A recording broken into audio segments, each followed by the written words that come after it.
भाजपा राष्ट्रीय महासचिव कैलाश विजयवर्गीय को पार्टी की चुनावी रणनीतियों को बेहतर अंजाम देने के लिए जाना जाता है।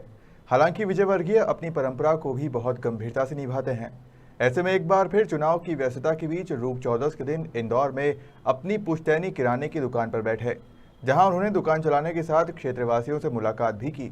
वहीं मीडिया से चर्चा करते हुए कहा कि मैं धनतेरस से लेकर दिवाली तक साल में 3 दिन जरूर बैठता हूं। दिवाली पर पूजा भी करते हैं, ये हमारी परंपरा है। इसके साथ ही उन्होंने विधानसभा चुनाव को लेकर मीडिया कर्मियों के सवालों पर बेबाकी से अपनी बात रखी। मैं धनतेरस से लेकर दिवाली तक बैठता हूं और हर वर्ष बैठता हूं। थोड़ी चुनाव की व्यस्तता के कारण कल मैं नहीं बैठ पाया था, पर आज मैं आया हूं वापस। कल भी बैठूंगा दुकान पर। साल में 3 दिन मैं दुकान पर जरूर आता हूं और दुकान पे दिवाली की पूजन भी हम दुकान पर ही करते हैं। ये हमारी परंपरा है। और मेरी माताजी कहती थी कि दुकान माता है, जो हमारा जीवन चलाए उसका रिस्पेक्ट करना चाहिए, उसका आदर करना चाहिए। और इसलिए मैं कहीं पर भी जाऊं, इन 3 दिन में मैं यहाँ पर दुकान पर जितना समय मिलता है बैठता हूँ।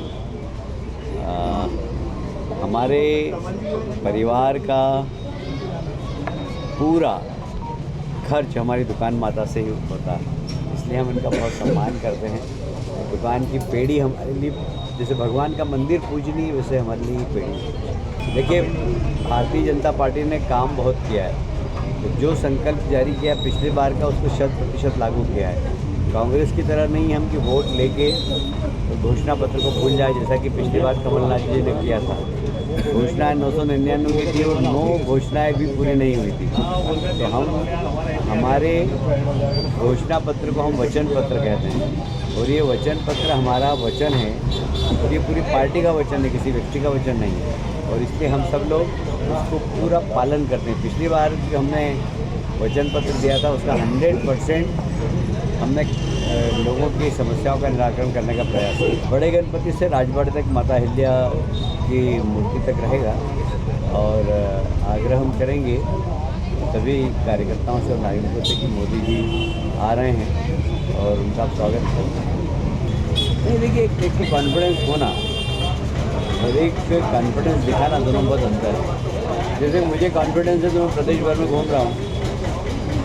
मेरा चुनाव जनता लड़ रही है और कार्यकर्ता लड़ रहा है। मैं अपने क्षेत्र में 2-3 घंटे के लिए जाता हूँ शाम को। मुझे कॉन्फिडेंस है, मैं चुनाव जीतूंगा। इंदौर की जनता मुझे बहुत प्यार करती है, ये कॉन्फिडेंस है मुझे। कांग्रेस को वोट देने का इस प्रदेश में क्या कारण? क्या उनके नेता कोई मोदी जी की जैसा है क्या? क्या उनकी नीति जो भारतीय जनता पार्टी की वैसी है क्या? न नेता है न नीति है। कांग्रेस को वोट क्यों देंगे? तो क्यों देना चाहिए, मेरा प्रश्न भी है। और इसलिए हमने तो काम किया है, हमारे पास नेता है, हमारे पास नीति है।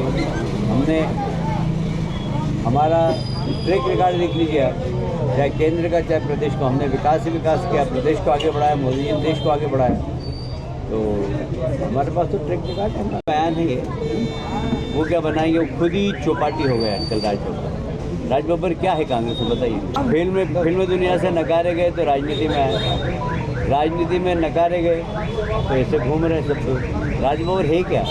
उनकी बात कौन सुनेगा और कौन मानेगा और कौन का अनुपालन करेगा? इसका मतलब है कि कांग्रेस ने मान लिया कि बाहर नहीं। देखिए, कांग्रेस का दोहरा चरित्र आप देखिए कि कर्नाटक में वो जीतती है तो ईवीएम पे आरोप नहीं लगाती है, हिमाचल में जीतती है तो ईवीएम पे आरोप नहीं लगाती है।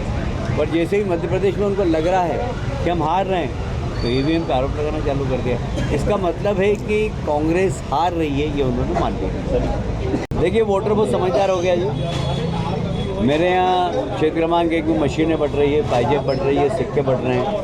तो मैंने कह दिया कि सब रखो, गरीब लोगों को काम आएंगे और वोट मुझे दो। मैं काहे को गरीबों का हक मारूं शिकायत करके? तो मैंने अपने कार्यकर्ता से बोलना शिकायत करने की ज़रूरत नहीं।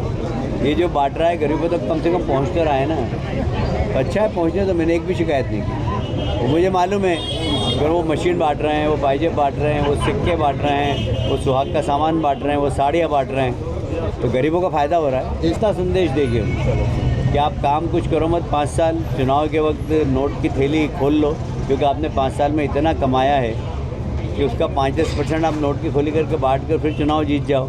ये परंपरा प्रजातंत्र में बहुत लंबे अब चलने वाली नहीं है। अब सिर्फ विकास विकास विकास, जो विकास करेगा जनता उसके साथ रहेगी। राहुल गांधी कह रहे हैं कि नफरत के बाजार अब हारने के बहाने पहले से ढूंढना चालू कर दिए। ये हारने का बहाना है। अब AIMIM तो हमको पानी पी के गाली देते हैं, जयस हमको पानी पी के गाली देते हैं। जयस के अध्यक्ष को उन्होंने चुनाव लड़ाया है मनावर से, अब वो हमारे कैसे हो सकते हैं? जयस के घोषित अध्यक्ष हीरालाल अलावा है, अब वो उनकी तरफ से चुनाव लड़। दिग्विजय सिंह जी का बयान ऐसे बिल्कुल जैसे कोई बहुत ही बच्चे बयान देते हैं, ऐसा बयान है, मासूम बयान जिसे कहते हैं।